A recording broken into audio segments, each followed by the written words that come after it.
For Pacifica Radio, I'm Christina Onnested. Israel launched strikes at Iran, targeting a major air base and a nuclear site south of the capital, Tehran. Iran shot down the 3 drones. The strike comes in retaliation for Tehran's unprecedented drone and missile assault on Israel, after Israel bombed Iran's embassy in Syria, killing more than a dozen people. U.S. Secretary of State Antony Blinken says the U.S. was not involved. Blinken said the EU and U.K. will be imposing sanctions on Iran a day after the U.S. announced them. The U.S. vetoed a resolution at the United Nations Security Council to admit Palestine as a full-fledged member. It was the lone no vote. A grassroots international humanitarian aid convoy of shipping vessels called the Freedom Flotilla set sail from Turkey to Gaza today with more than 5,000 tons of humanitarian aid for Palestinians facing famine and a medical crisis after more than 6 months of war. KPFA Pacifica correspondent Gilberto Rodriguez is in Turkey to document the flotilla and spoke with Elliot Adams, a veteran who's among hundreds of participants from 30 different nations to join the aid convoy. They're starving. There's no medical supplies, there's no water, there's no food, there's no sewage, there's no housing, there's none of the things, normal things that human beings need. So we're going to make an effort to try to break through Israel's blockade to keep us from getting in there, to try to deliver. We have 5,500 tons of humanitarian supplies that we want to bring and deliver to the shore of Gaza. For more than a decade, Israel's blocked sea entrances to Gaza, impacting its economy, imports and exports, and fishing industry. Today's launch of the Freedom Flotilla is the first since 2018. Previous flotillas have been bombed, blocked, and members arrested or killed in their efforts to break Israel's sea blockade of the coastal Gaza Strip. New York police arrested 100 protesters at an encampment against the war in Gaza at Columbia University. Among the arrests are the daughter of Minnesota Progressive Democrat Representative Ilhan Omar. The congresswoman had questioned Columbia's president Wednesday about the school's targeting of pro-Palestinian protesters.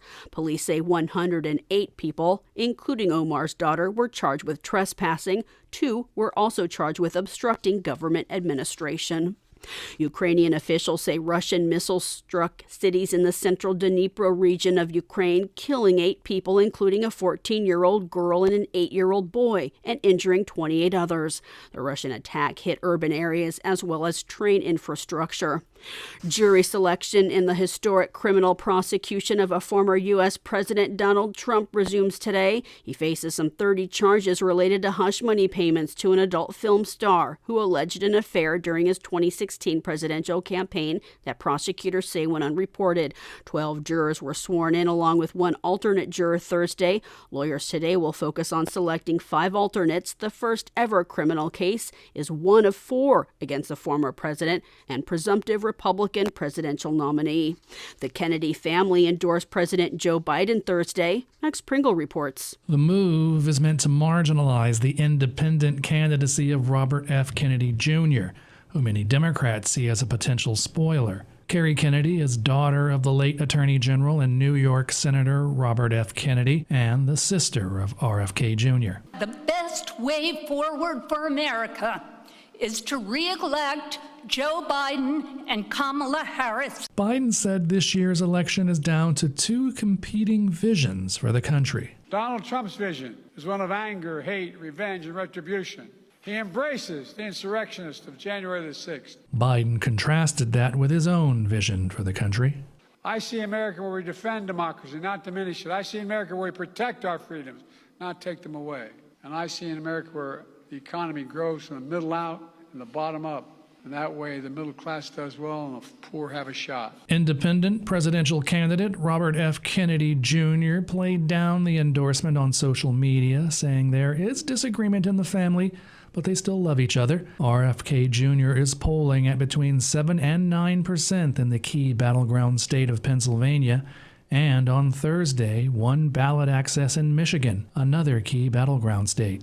I'm Max Pringle. And youth climate justice activists will be kicking off nationwide rallies today as part of Earth Day, urging President Joe Biden to declare a climate emergency.